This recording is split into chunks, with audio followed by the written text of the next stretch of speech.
Coming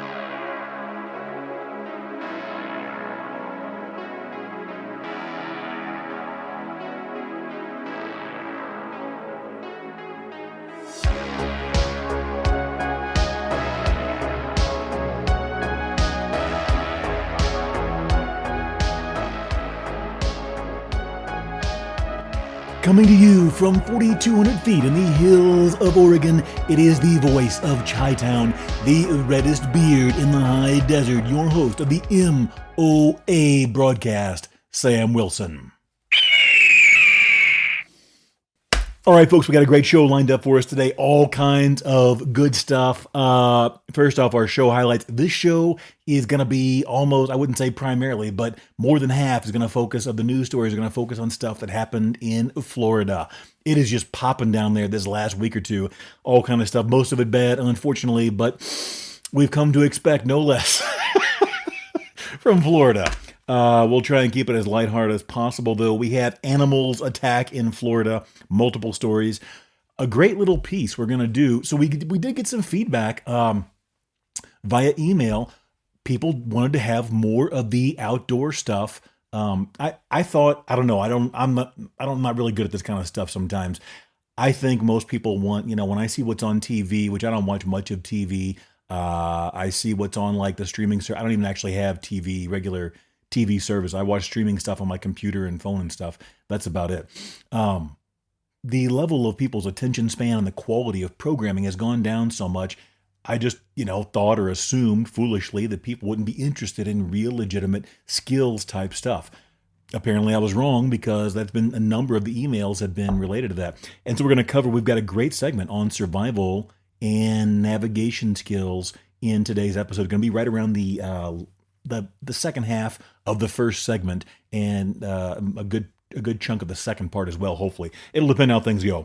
But good stuff. And this is going to be a little bit more in-depth. It's not going to be advanced, so anybody is going to be able to find something of interest and be able to use it. But it is going to be a little bit more focused on like navigation and real survival scenario type situations and skills. So anyway, we'll get to that in a minute. The survival and navigation skills segment. More misleading vaccine. I use the word misleading, and I am being extremely generous with this. Again, we don't get politically involved here at the MOA or Make It Out Alive, a broadcast. But we do, we see what's going on in the world, and we see things. We have brains, we can think. I don't like to force my opinion down anyone's throat.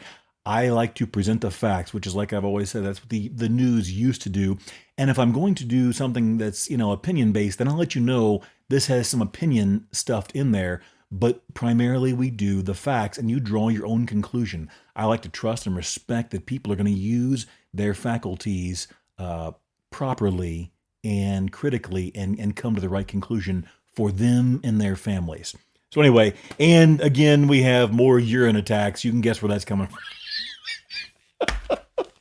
And before I forget, we have had some really good response to the true crime series. So I'll get to this briefly. We got a whole bunch of stuff ahead of us. I got to keep moving. Going back about 2-3 weeks now, we started doing a true crime segment. So the MOA broadcast, the Make It Out Live broadcast, is done once a week. It goes out Saturday morning and Sunday evening on the local radio here in Southern Oregon. And the latest episode gets uploaded to like Spotify, gearconvoy.com, Apple Podcast, and the Patreon page on Sunday and Monday usually. And then we have that's the hour-long episode that you're listening to right now.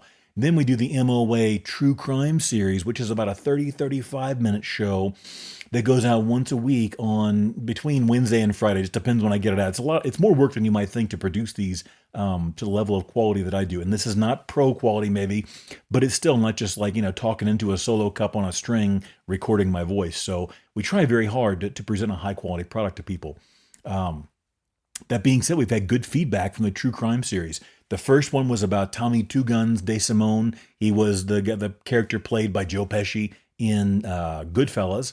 And then there was also Anthony Spilatro, which was the character also, ironically or coincidentally, you might say, played by Joe Pesci in Casino. The Spilatro brothers, there was a long and rich history of outlaw activity in Chicago and the Chicago outfit by them. Very interesting first two episodes. The third episode was the Gemini twins and the DeMeo crime crew out of New York. Really good stuff. And again, none of this is necessarily groundbreaking. A lot of people have covered these over the years, but it's always nice to get, I try and, you can't get it 100% accurate because who even knows what all went down, behind closed doors 30, 40, 50, 60 years ago in some cases. And the people that were there are criminals. They're sure not going to be telling the truth if they're even alive 40, 50 years later. But we do get some of the broad strokes. I try and go with some of the more well-established themes and narratives and so forth and present a great thing. People have liked it so far. So anyway, if you haven't checked that out, check it out. If you don't use Spotify or Apple Podcasts, you can get it by going directly to www.gearconvoy.com and hit the MOA broadcast tab at the top of the page, depending whether you're on a phone or a tablet or a computer or whatever. And you can listen to them all for free. The video versions we have of the MOA broadcast alone on patreon.com, Gear Convoy, Sam Wilson. Again, you can find all that information on the MOA broadcast tab, but you can listen to all of it for free. So it's great stuff. I think you'll like it. We've had a lot of good feedback. And if you have any questions, you have any feedback or suggestions for a future topic of a show, hit us up with an email at info@gearconvoy.com, and we'll be happy to try and include that in a future episode. We had a couple of emails, feedback from last episode. Last episode, I had a little brief segment on strong, independent women's in the United States. As predicted, that elicited a few responses. But I'm not going to, there's no way we're going to get to listener emails today. We got too much in the show. But actually, the 2 or 3 women that replied were in favor of what we were talking about. None of it was derogatory or misogynistic, as is one of the hot buzzwords of the day. Misogyny, sexism. Those are the words that everybody likes to throw around when they don't like something that they're hearing. We were just looking, if you haven't listened to last episode, number 16 or 17, whatever it is, we talked about whether you would rather be in line behind a woman who doesn't know what she's doing while selecting a steak at the meat market, or a man who doesn't know what he's doing while selecting a steak at the supermarket. So they were on equal footing there. Anyway, the women were in support. They didn't want any of it either. They'd rather be behind the man because he's going to get out of the way. Anyway, we got to keep moving. We go to Florida for our first story. We'll read the headline and then jump right in. Alligator kills Florida woman after tipping over her canoe, investigators say, by the AP. This was May 8th, 2025. This just happened right before recording this episode. St. Petersburg, Florida. An alligator killed a Florida woman after tipping over a canoe she and her husband were paddling, which investigators say appeared to be an accidental encounter. It happened Tuesday afternoon near the mouth of Tiger Creek into Lake Kissimmee, south of Orlando. Orlando, I don't know what it's like now. I used to go to Orlando a number of times in years past. It was always very nice. Enjoyed it there. No outstandingly huge memories, but just had a good time there. And Busch Gardens, of course, which was there at the time, probably still is, I'm guessing. According to the Florida Fish and Wildlife Conservation Commission, or FWC, it's near the same location as a March alligator attack in which a woman was bitten on the elbow while kayaking. We covered that story as well a couple of weeks ago. Investigators said at a news conference the couple was canoeing in about 2.5 feet of water when they came upon a large alligator. The startled animal thrashed suddenly, tipping over the canoe and sending both people into the water. Holy smoke. So if you're not from the States, or if you've never been to Florida, or if you're a city dweller or whatever, just so you know, I think I mentioned this in an earlier episode, I've been out on airboats in Florida on more than one occasion. But the longest airboat ride I took was several years ago, and very long, interesting. Florida's, it's still like not necessarily the wild, wild west, but it's like a jungle down there, man. In some areas, it's still very uncivilized, and it's wild, man. You gotta be careful. Anyway, we're on an airboat, and I remember, so this airboat was basically like a big John boat with a 350 engine. So if you're not from the States or you're not an engine person, a 350 is like a car or a truck, high performance engine in many cases. Okay. So a 350 engine with a giant fan attached to it is basically all it is. And there's some dude sitting up there with a beard that was down to his waist, and he's just working I think they had like these rudder sticks, because it just controls these fan blades, or these rudder blades that direct the giant fan on the back that's basically tied directly to the engine. It's a direct drive type situation. It's wild, very loud. So we're going along, and I remember thinking, man, look at all of these logs that are down in the water. And they were all, like dark brown logs just floating. And I'm like, this doesn't really look like a logging area. How are they going to get logs out of here? Because Oregon, they log a lot here, and there's logging roads everywhere. How are you going to get a bunch of logs out of the swamp? When we stopped for like a break, I don't remember what it was. This is going back a few years. I remember asking the logboat or the airboat dude. I'm like, what's with all these logs? And he just laughed and looked at me like, those aren't logs, those are gators.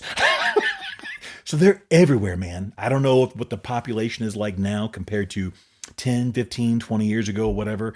But this is what happened. They were going along in apparently 2.5 feet of water, and they probably didn't even see this gator. When they're doing their thing, a lot of times a large portion of their body is submerged, and their eyes and their nostrils are all that's kind of sticking up, or their body, maybe the torso and tail may be there, but it looks like a log, and they have phenomenal camouflage.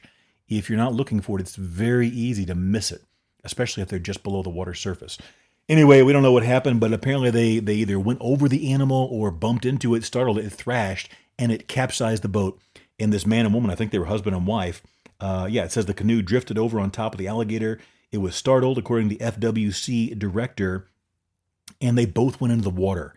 The husband tried to fight off the animal, but was unsuccessful. According to officials, the victim was identified as 61-year-old Cynthia Dykema of Davenport, Florida. It was not clear if her husband was injured.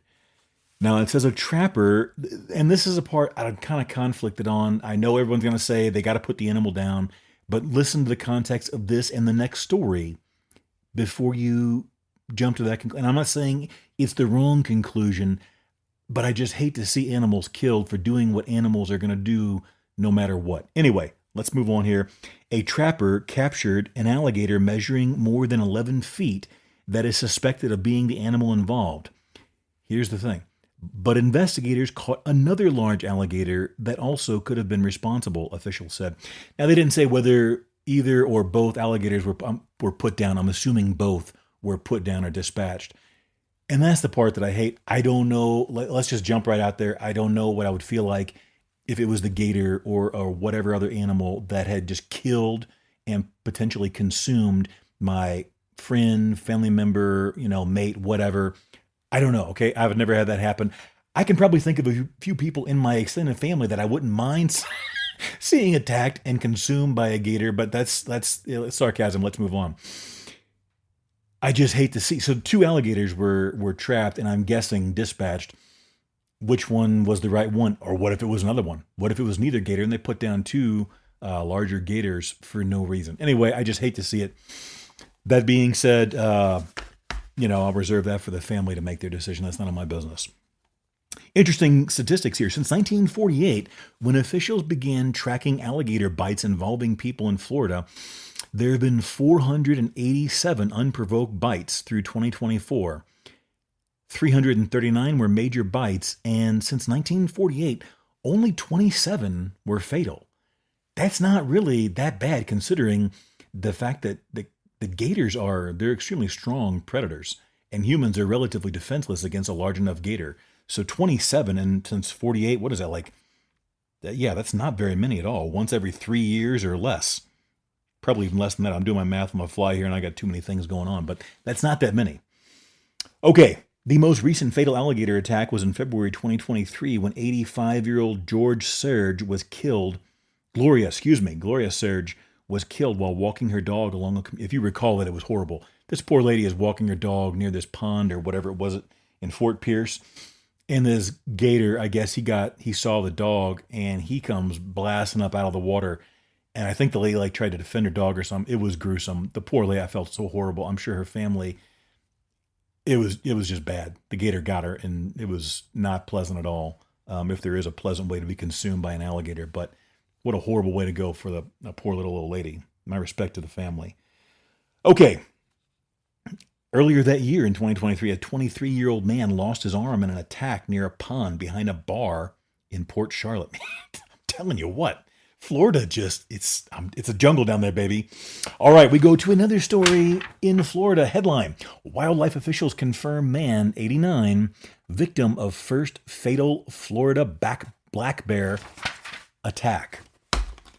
Jerome is in Collier County after authorities, let's see here, Jerome in Collier County. So Jerome is the town or whatever, township, whatever this is, the settlement. Authorities were called shortly after 7 a.m. Monday they confirmed that an 89-year-old man was the victim of the first fatal Florida black bear attack in the state's history after his partial remains were found in a bear. According to the FWC, that's the Florida Wildlife Commission, they confirmed it was the first fatal black bear attack in the state's history. Now, again, this is the part that I was alluding to, and I'm not an expert at all on any level, and I wasn't involved in these scenarios in any way, shape, or form. So I'm going to keep my mouth shut and stay in my lane. But I just hate to hear it. They killed or trapped, probably put down, I'm guessing, I don't know, 2 gators for the last scenario. After the attack, 3 black bears were killed in the area, and one of them, a 263-pound male, contained the partial remains of Markle. Did they give the guy's name yet?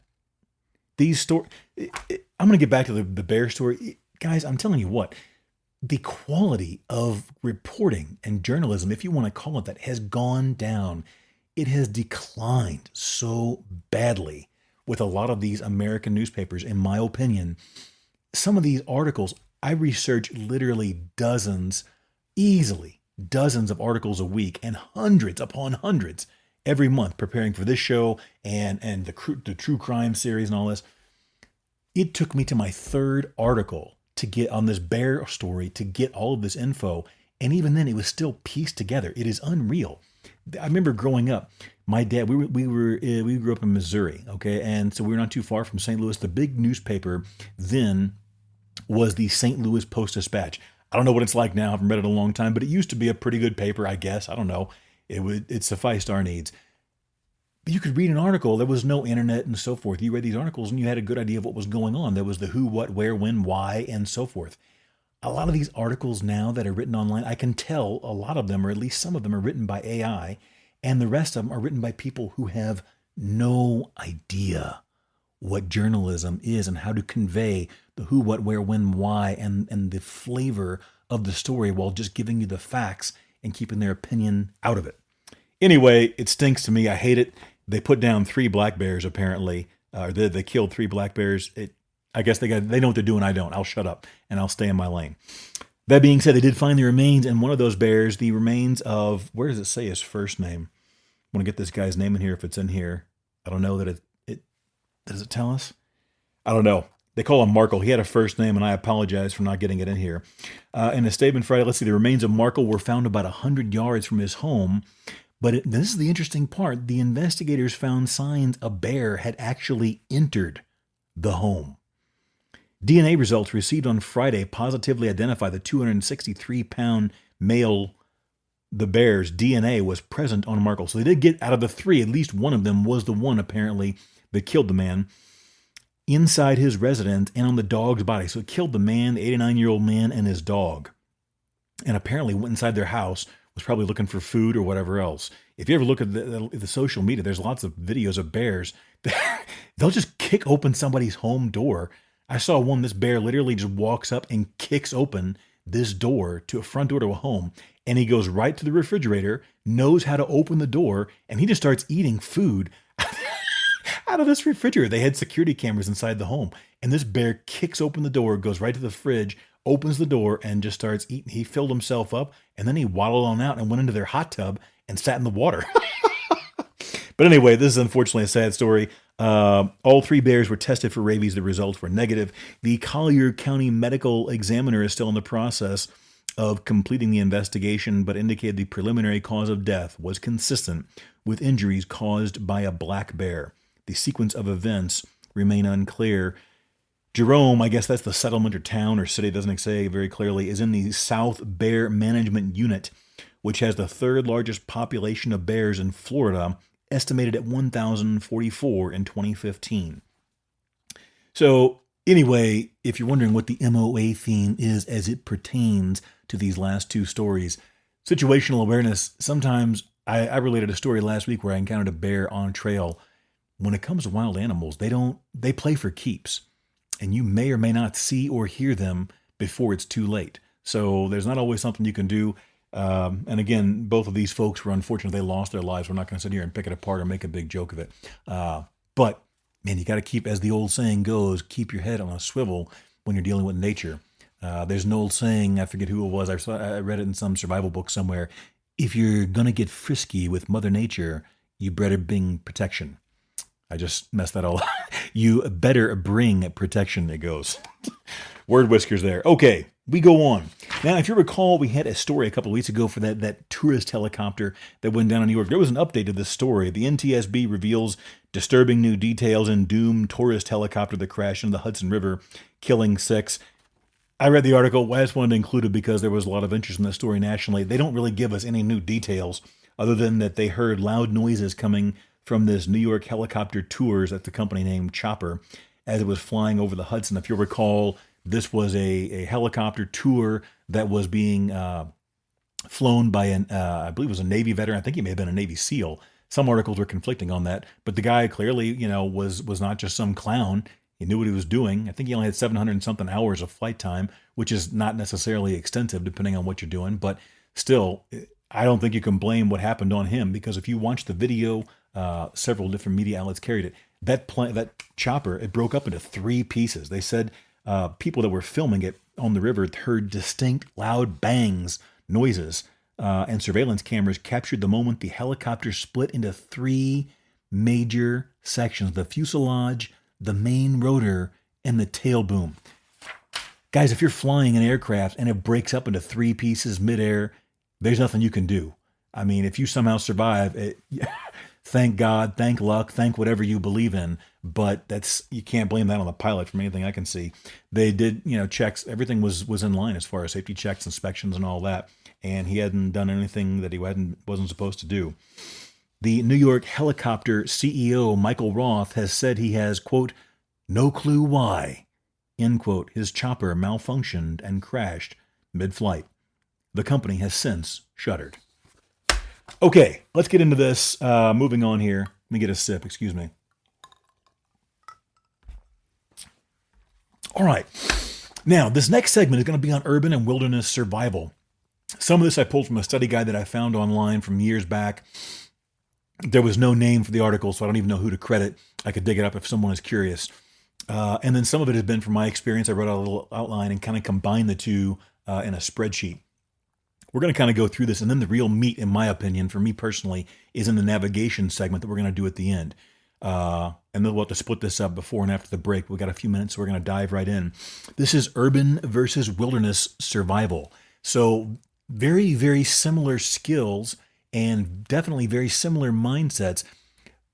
However, very different environments that you're operating in, different tools and different things are going to come into play. Different resources are going to be at your disposal and will be important or less important, more or less important, depending on where you're at. So let's jump in. There was a little preamble we wrote here. Let's see, understand the differences between urban and wilderness survival is critical. You definitely would have, I'm not a huge fan of the term go bag. Go bag kind of got popular. I guess go bag I'm okay with. It's the bug out bag that I'm not a huge fan of. And very briefly, for those of you maybe that English isn't your first language or not familiar with this, a bug out bag it's basically rooted, it started off rooted in somewhat in reality, and then it evolved into this fantasy land thing, Rambo desire world that doesn't really exist, where you just grab this backpack out of your gun safe or your truck or your go room or whatever, your safe room, whatever you got, and you jump outside and you start running, and you have everything you need in this backpack to be able to survive anything that life throws at you in the next 72 hours or a week, or it's some kind of movie survival fantasy.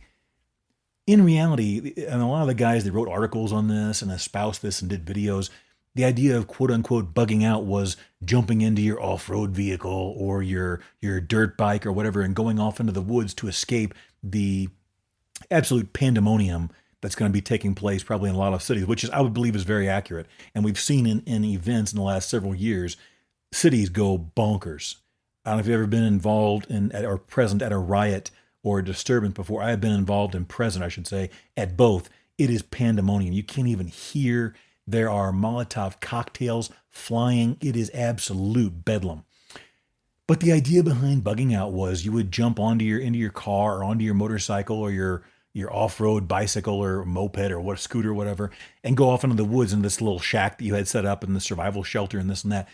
Guys, that's not really reality. If a lot of people start doing that, pretty soon your resources, which are fairly scarce anyway in most wilderness areas, relative to the population that will be going there, resources are going to be gone. You're not going to be hunting deer because they're going to be gone if hundreds or thousands of people start descending upon this area in the wilderness. Anyway, we're going to get off track. Excuse me, off track here, so I got to stay moving forward. But that's the idea. There were bug out bags, go bags, and so forth.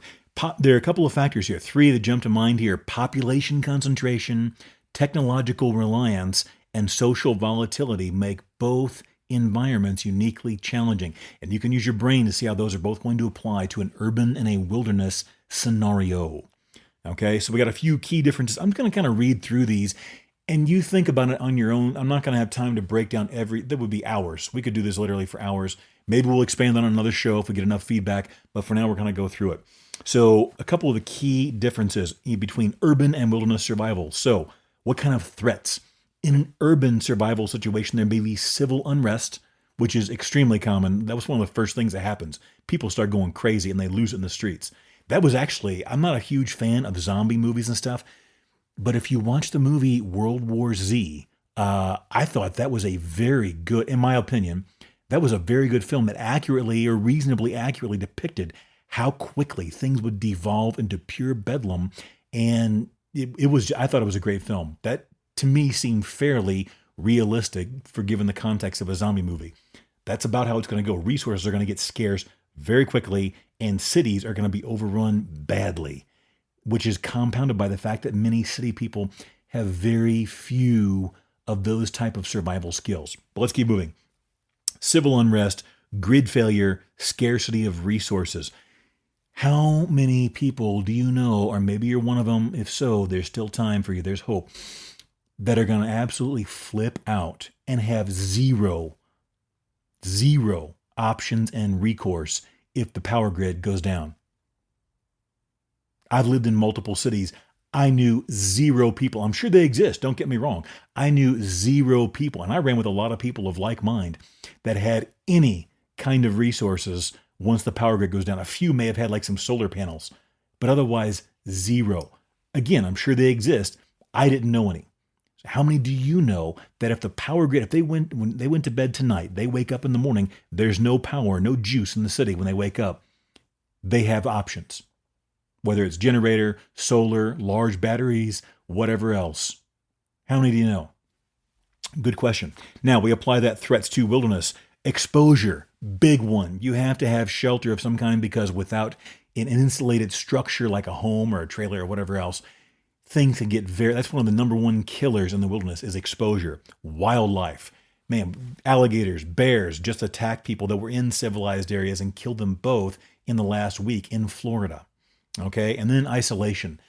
I mean, what if you need medical? What if you need certain things that you can't produce on your own? That's a very serious threat or a risk in wilderness survival. Okay, we got to take a break. When we get back, we're going to continue with the grid here, or this chart, and go through the survival and stuff. And then we get into one of my favorites, the navigation segment. We'll see you in a bit, folks. More Make It Out Alive with Sam Wilson after this. In the year 3047 on Space Station Delta 9, one man dared to launch a burger joint in the void of space. I opened Galactic Grill, flame-broiled bliss in zero gravity. But nobody knows we're here. Not even the guy from Maintenance Deck C, and he lives next door. Enter Commander Jenny of the Gold Country Radio Marketing Federation. Captain, you need to partner with Gold Country Radio. Radio? I thought that was ancient Earth tech, like flip phones and salad. Wrong again, Space Cowboy. Radio still works, even now. When you team up with Gold Country Radio, you don't just get heard on air. You get promoted online, too. They'll plug your business on social media and even put your logo on goldcountryradio.org. Yeah, that website they're always hyping on air.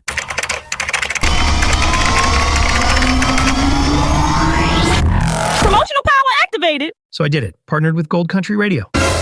And now, the lunch line goes out the airlock. We've got orders from 5 decks up.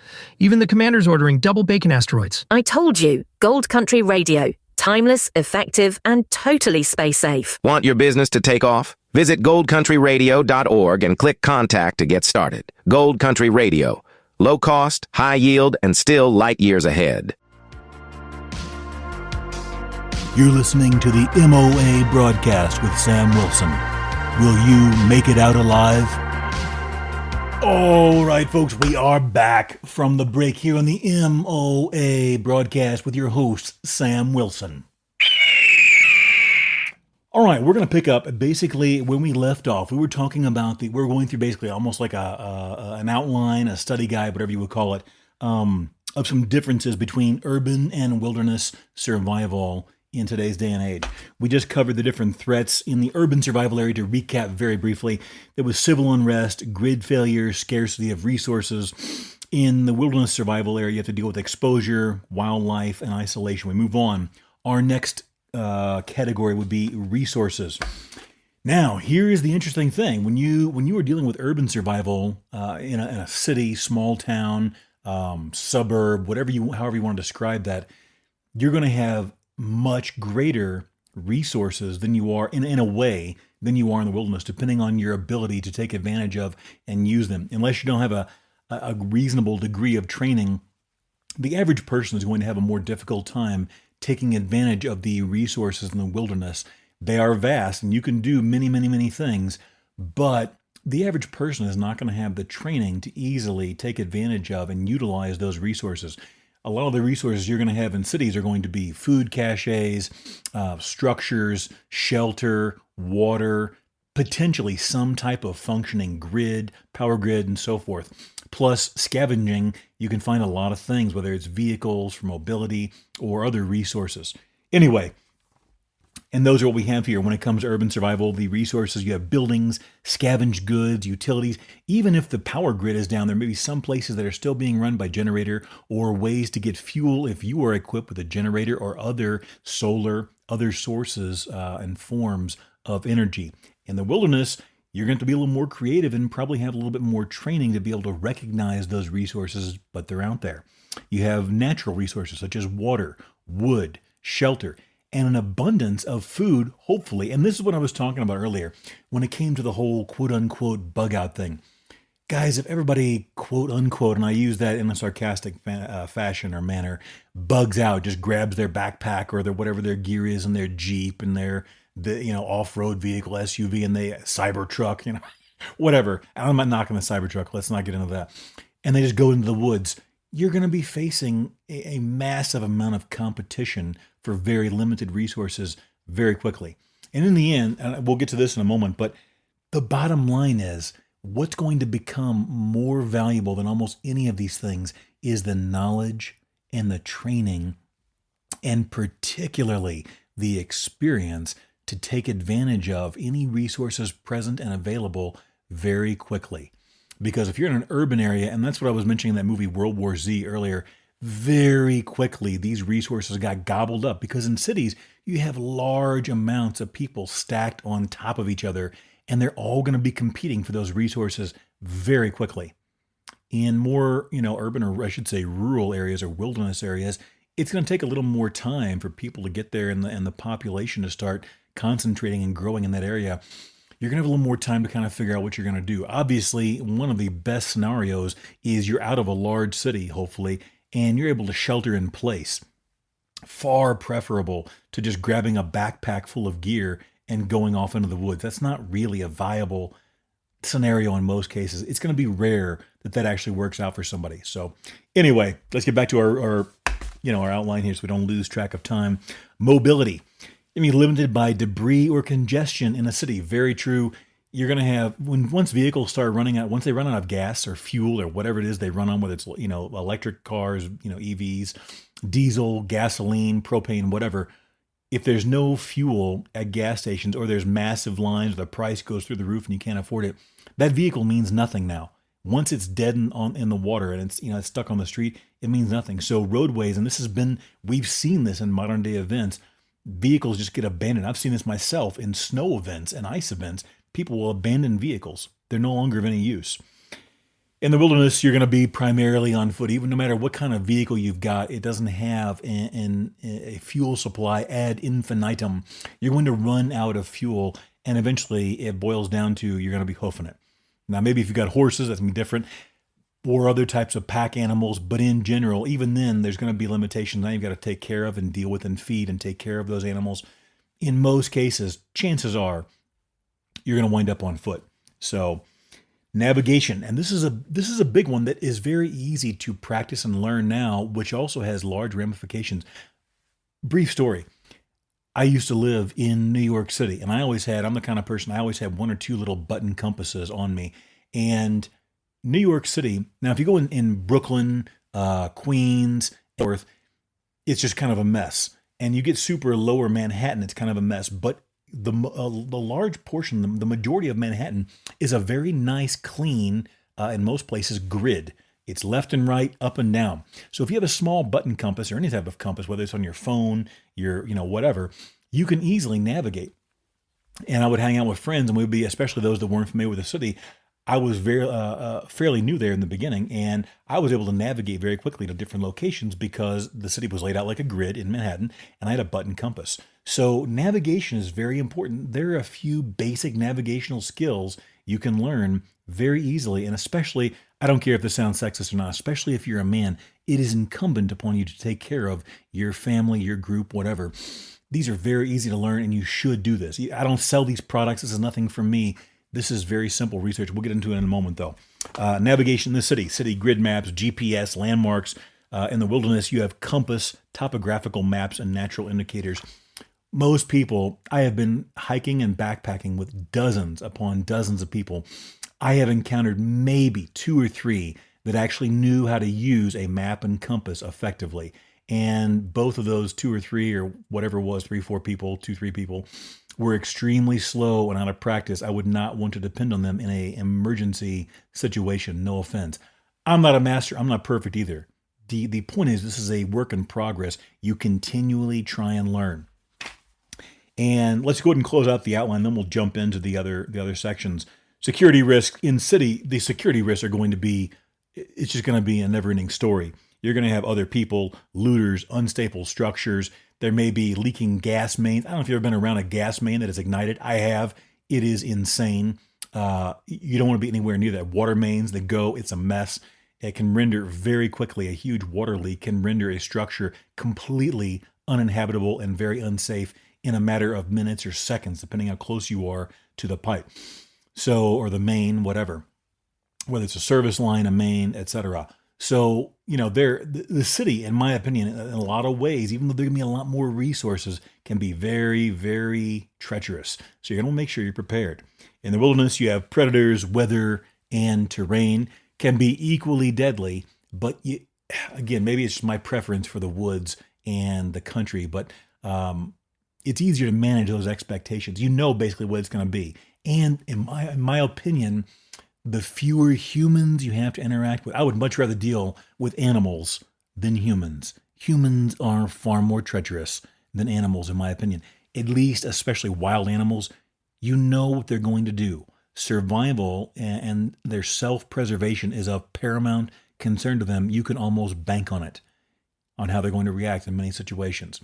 Makes them far easier to deal with because you know what they want than humans, who can be very, very deceitful and treacherous. So anyway, that's that. Communications. This is, again, where city is probably going to have the advantage, or definitely is going to have the advantage as far as radios, cell signals, if there's any available. In the woods, I mean, if you got a satellite phone, I don't have a satellite phone. I'm not interested in getting one at this particular point in time.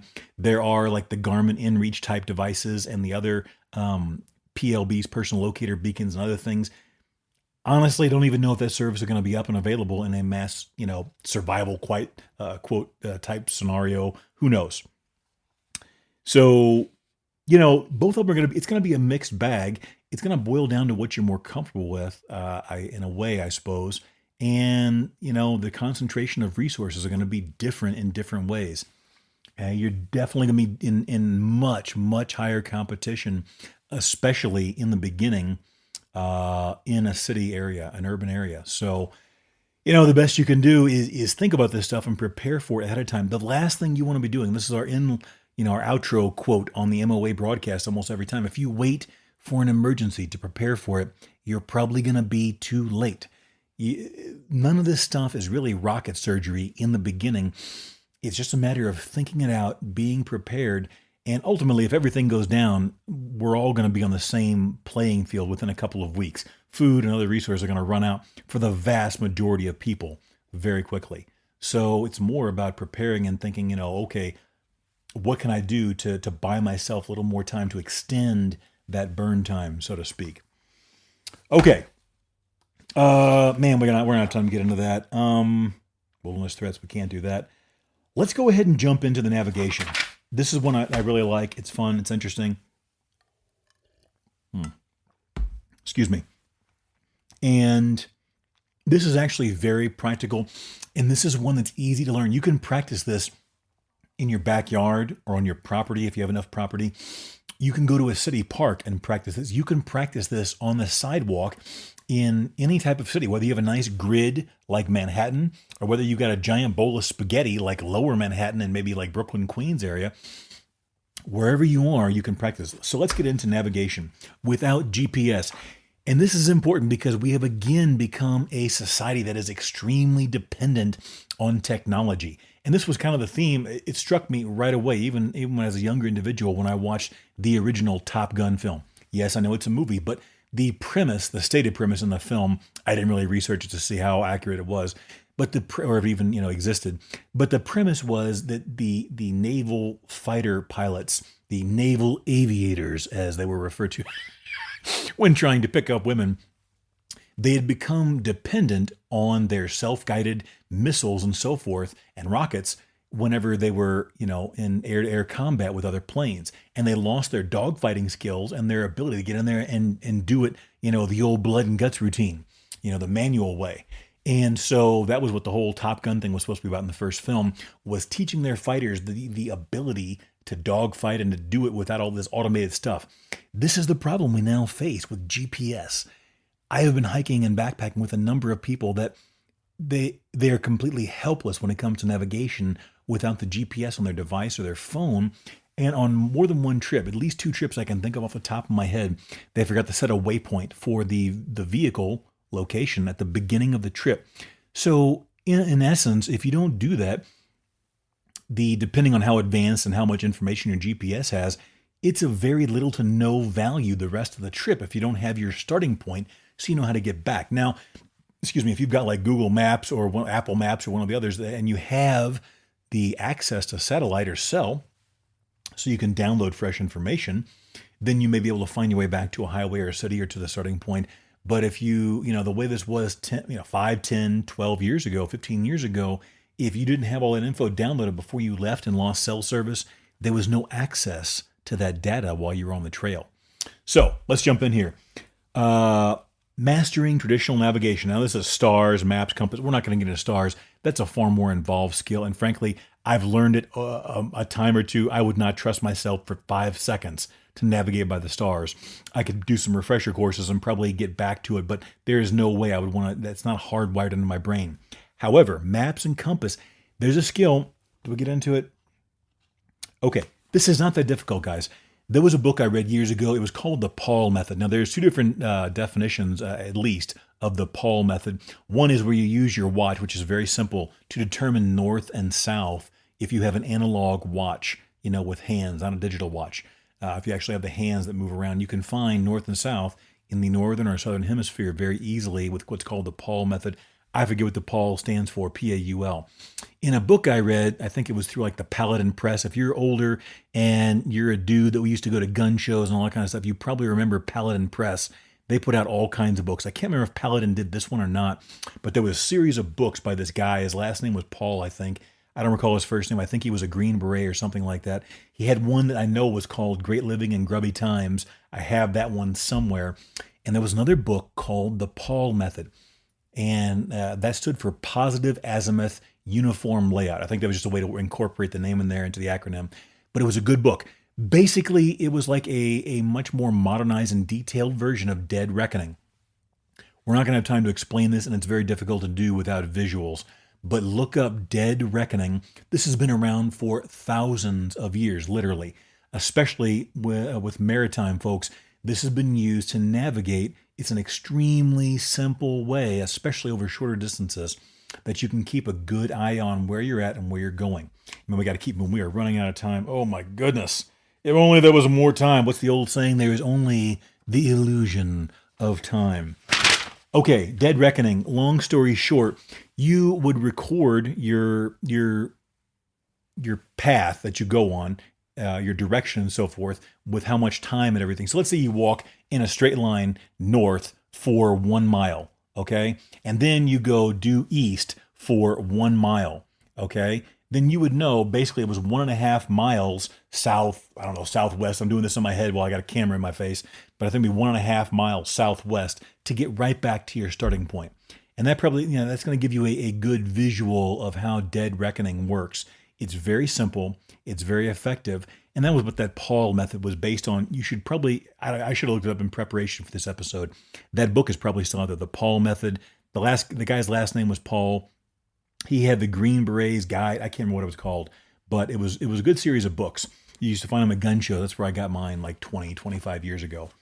But basically, that's what you would do. You need very, very, very rudimentary map skills and compass skills and no GPS, no powered devices. You could do it with a button compass if you had to. So look up Dead Reckoning and the Paul method. If we get any interest, we'll go into it and go into a deeper dive in future episodes. There's just not enough time. I want to talk about a great show I saw. One of my more favorite episode or shows in recent times. What was it called? Longmire. It used to be on A&E. It was a nice Western show. I love Westerns. I had some info on that. We're not going to get to it today. Maybe in a future show. But we got to keep moving. Okay, now we were going to discuss this last week, but we didn't have time. We had to cut it, and we're going to have to keep it kind of short this week. Moderna is facing discipline over actions around the COVID vaccine. This story takes us to the UK. It's an article from Outkick. The author was Ian Miller. I kind of like their stuff. Let's just say I like some of their stuff. They really kind of drive home some of the points. Some people are going to take issue with how they lean politically, maybe, but these are just the facts. Most of this article is drawn from a newspaper, The Telegraph in the UK. I would have got it directly from them, but I didn't want to pay the $4.99 a year or whatever it is to download for their paywall their articles. So let's jump right in. Pharmaceutical giant Moderna is facing serious consequences in the UK for several violations of regulatory code around its COVID-19 vaccine. Let me just say briefly, folks, I'm not going to tell anyone what to do. That's not my place, especially medical or legal advice. You draw your own conclusions on what's right for you and your family. I am just reporting on what's in the news. We may or may not view things the same way, but I like to share information that I found fascinating. Let's move on. Moderna, along with Pfizer, became the media's most beloved company in 2021, as both companies with their partners and media allies hyped up the COVID vaccines and what they would eventually or could actually accomplish. Within weeks, COVID vaccines went from a useful tool for the elderly and immunocompromised to becoming an almost universal demand. Politicians, media outlets, and the public health bureaucracy class advocated and imposed vaccine mandates and passport systems. That's all fact. That happened. And even in places like California, they're worse than Florida, only in a different way, in my opinion. And I love California. But politicians like California Governor Gavin Newsom began discussing plans to force children to get COVID vaccines, vaccine passports, etc., and so on. So this is what happened. Some of the allegations against Moderna include employees offering children, £1,500, that's almost $2,000 US, and gifts, including teddy bears, to participate. This is children, minor children apparently. They offered almost $2,000 US and teddy bears to participate in their COVID vaccine trials. A ruling, per the Telegraph, is expected to be released in just a few days over whether or not this was all basically kosher or not with their regulatory bodies. Perhaps even worse, Moderna then misrepresented when it found out about the cash offer and other incentives directed towards children. The pharmaceutical company said it immediately acted once it found out about the cash offers in early 2024. But the outside group, Us for Them, told Moderna about the inappropriate behavior in summer 2023. According to this, Moderna did nothing. Regulations in Britain do not allow for incentives or monetary compensation offers to children or their parents. The PMCPA, it's some long, what is it? PMCPA, does it tell us? I don't know. Yeah, here, the Prescription Medicines Code of Practice Authority. They're the ones that's going after Moderna, apparently. There's the choo-choo train. The PMCPA then ruled that Moderna had demonstrated a completely unacceptable lack of transparency, which damaged the reputation of the industry. An unnamed senior executive at the company, now listen to this, a senior executive co-authored 3 articles promoting their COVID vaccine without disclosing the conflict of interest, meaning, if I read this right, he didn't disclose when he wrote these articles for probably medical publications that he worked for these companies that were promoting these vaccines. One of the articles was written in collaboration with Nadhim Zahawi, the former vaccine minister in Britain. Twitter posts also promoted its COVID shot without acknowledging employment at Moderna. So to put that in context, you would see a Twitter post or a magazine article promoting this and the COVID vaccine by Moderna and not realize the people that wrote it were employed by Moderna. Ask yourself a brief question. And again, I'm not telling anyone what to do. Just ask yourself a question. Why would they do that? Why would they offer kids teddy bears and $2,000 cash to participate in these trials if they were so safe and effective? Just a question. Ask yourself. Per the PMCPA investigation, that is akin to advertising the vaccine, and the lack of disclosure was yet another unacceptable breach. Moderna could face suspension or expulsion from this organization, a good first step after a pattern of misbehavior, according to the article. Okay, now, in contrast, we talked about this again an episode or 2 ago about there are all these studies that one says the vaccine said all this good, another article says or study says we can't really tell, and the prevailing sentiment that we see over and over again, there's not a clear, like a huge difference that I've been able to find that says, man, the vaccines really protected people, or man, the vaccines didn't really do anything. So it's pretty neck and neck. What does it say? We talked about the efficacy of things like aspirin and antibiotics and insulin. When you use those products, you know immediately they have an impact. And I just wanted to take us briefly down the history of penicillin.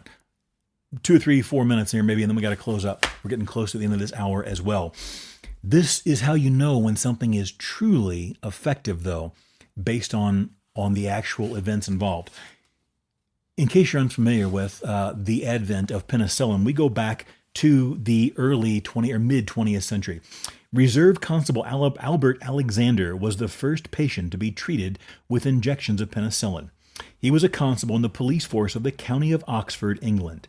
A bombing raid, and this is again, I don't have time to do it all. Some say a bombing raid, some say somebody cut his face on some rose bushes. Who in the world even knows? We're talking almost like 80 years ago now. What happened, what does matter though, is he got an infection, okay? It was the source of his bacterial infection. He became badly infected with both Staphylococcus and Streptococcus and was hospitalized in the Radcliffe Infirmary. Despite efforts of various treatments, Alexander's head was covered with abscesses and one of his eyes had to be removed due to bacterial infection. What happens? The ability of penicillin to slow or counteract bacterial infection had first been noticed by Sir Alexander Fleming in 1928. Having tried the extracted penicillin only on mice, the people at this hospital in England were fearful of the side effects large doses of penicillin might have on humans. So they needed a patient who was terminal. Constable Alexander suited this requirement. On February 12, 1941, Constable Alexander was given an intravenous infusion of 160 milligrams or 200 units of penicillin.